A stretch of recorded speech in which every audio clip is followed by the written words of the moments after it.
This is the Pomoly OpenVista 3 TPU hot tent.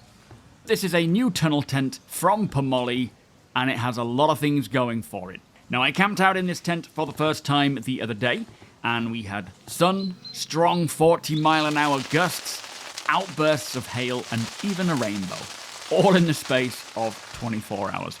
And it held up against all of it without a single issue, as you would kind of expect. So, where to begin? Well, it is a tunnel tent from Pomoly. I think it was released last year, and I paid £217 for this. It measures 470 centimetres in length, so almost 5 metres long, and 210 centimetres at its widest point, and a height of 115 centimetres. So quite the large tent, so you will need a decent-sized flat pitch for it, but very low profile. Now, the inner bed area measures around 220 centimetres in length by 180 centimetres at its widest point, which then tapers off a little bit towards the feet area to 140 centimetres, as well as lowering off slightly. Now, I have wanted a tunnel tent for a long while, as oftentimes when I'm camping, it is in very strong stormy winds and rain, and tunnel tents are really ideal for this kind of weather, as they are very aerodynamic and, again, low to the ground, rather than a lot of these other styles, which may have quite large flat sides or height.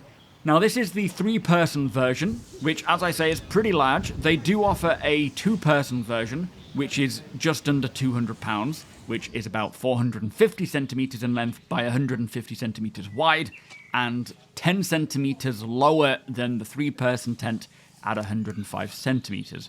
So you do have that option, but the OpenVista series have a lot of great features, which include 2 entrances, one either side, which can be propped open with poles to make an awning. Awning poles don't come with this tent. I did bring a spare pair of poles from a separate tent. The 2 entrances, of course, are just very handy for ease of access or ventilation. It has a small vented mesh window at the bed end to allow airflow to go through the tent, and a huge mesh vent at the front in the living area, which is an incredible addition, as this allows for excellent airflow during the warmer seasons, or if you get a bit too hot with the stove going. It also makes a great additional window for just checking out the scenery, or if there are a lot of bugs and you don't want to open the doors, you can close both the doors off and just use that for ventilation. Or, of course, if it is kind of windy, rainy, or cold, you can zip everything down, batten all the hatches, and just look through the skylight. Now, this front vent can also be half opened, as it does split into 2 sections, so you can adjust it how you need it. It has a stove jack, naturally, as it's a hot tent. It has a bed inner that can be hooked up and clipped in easily, and the entrance to this bed area has 2 options. You've got the mesh zip entrance, which allows you to then lay back and look out the skylight at the stars. More on that in a second. One of my favourite features. Without bugs getting in. Or you can zip up kind of a blacked out option to reduce the level of light that comes in. It is not a complete blackout blind, but it does a great job, especially in the morning, reducing the amount of light that does come in, rather than waking up as the sun rises. This allows you to at least have a bit of a lie-in. Now, the bed inner door does zip from the top down if that's how you want to have it, so you can have a bit of the top open for a bit of ventilation rather than having to tie it all up, which is a nice touch. Now, the TPU version are the tents that come with this skylight, as you can get both the 2-person and 3-person version with or without the skylight. But personally, it is incredible to have one, as it offers great light during the day. You can watch the rain or snow fall while you are right underneath it, keeping warm. You can see the top of the chimney through it as well, as the smoke bellows out, which is a really nice feeling. And at night, you can lay down, you can watch the stars and the planets, and if you're lucky enough, I suppose, the northern lights too. Now, personally, if you are planning on picking up an OpenVista, I do highly recommend the window option. It feels phenomenal having it. It isn't going to be for everyone, of course, but I think for the majority, you would like it. Now, inside the living area, you have a lantern hook just above where the stove goes. It is perfectly out of the way of the stove. It's not going to cause a problem there. There is also a hook for a lantern in the bed inner area, along with 2 pockets either side, just at the bed inner entrance. So a total of 4 pockets there. The TPU version, the ones with the windows, offer a really nice deep red colour, which is not a common colour at all. It does look really nice. And this 3-person option is really spacious inside, especially for just myself. The amount of room in both the living area and the bed in it is huge. And without that stove, it would be even more so. You can easily sit 2 people inside that sort of porch area, and there is room for about 3 people in the sleeping bed area. But as is always the case, it would be tight. I would certainly recommend sticking to 2 at the most, but for 1 person it's bliss. Now, another benefit of a tunnel tent like this, being a hot tent, is that it has a low ceiling. So the warmth from the stove stays with you, rather than sort of pooling around at the top of the tent like you see with dome tents or teepee tents. And even with the door propped open, it was about 5 to 6 degrees Celsius outside, and inside it got to 22 Celsius. With the door shut, who knows what the temperature could get to, but I'm sure it would get pretty hot, maybe into the 30s.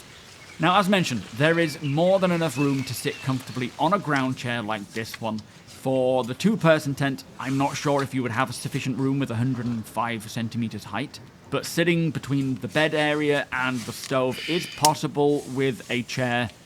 It can feel a little tight, but it does situate you closely enough to the stove so that you can stay warm, you can cook comfortably and tend to the stove as and when you need to without having to even stretch, which is actually quite a nice change. Now, as of yet, I haven't actually found anything I dislike about this tent. It did appear to attract a robin. Twice I had a robin hop inside. Not sure what that's about. It was probably just due to the warmth. Clearly the bird has a good taste in tents. But pitching this tent is really easy. You have 4 poles, 2 long poles, 2 shorter poles, with the long poles threading through the sleeves on the middle section and the shorter poles to the sleeves on the outer sides. You can then stick them into the holders at the bottom and peg it all down. Do be careful though when you're trying to get the poles into the sort of loops at the underneath, as I did watch a couple of videos where they said that they actually snapped a pole trying to do this. For me, it was fine. I didn't have any issue, but that was with the knowledge, so I made sure that I was careful. Around the base, there are about 12 peg locations, plus you do get some additional guy lines and pegs if you need to peg it out. I personally didn't even bother with the guys, as I knew even in 40-mile-an-hour gusts, this tent was not going anywhere. It felt absolutely solid, especially after taking the Chalet 70 tent into winds of, I think they were like 50-mile-an-hour plus gusts. That did fine, so I had absolutely no concerns with this tunnel tent.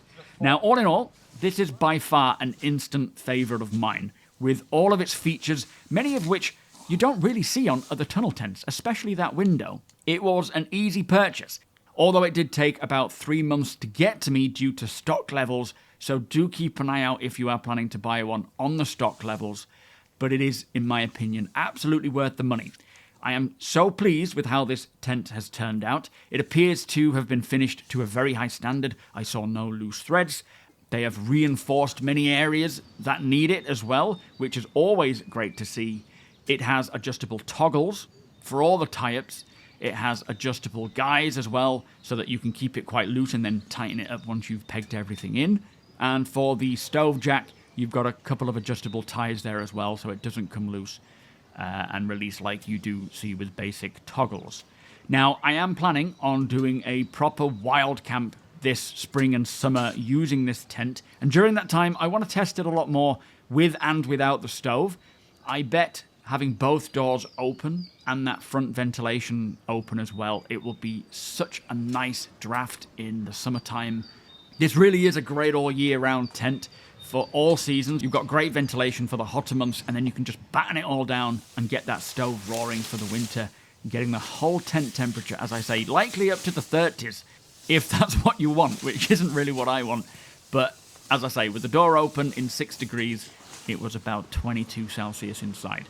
With that though, hopefully this video has helped those interested in learning more about the Pomoly OpenVista series. It is a great tent, and if you do have any questions about the tent or any gear that I use in my videos, feel free to ask in the comments, and I will do my best to get back to you. Do check the description as well to get links to anything I am using. They are Amazon affiliate links, which doesn't cost anyone any extra using them. It just provides a little kickback to my channel, which is very much appreciated. Do let me know what you think of this tent, but with that, if you did enjoy this video, please do consider subscribing, hitting that like button if you don't mind as well. It does the channel a big favor, and if you would like to be notified when my videos go live, just tick that notification bell. Thank you for watching, and I'll see you in the next one.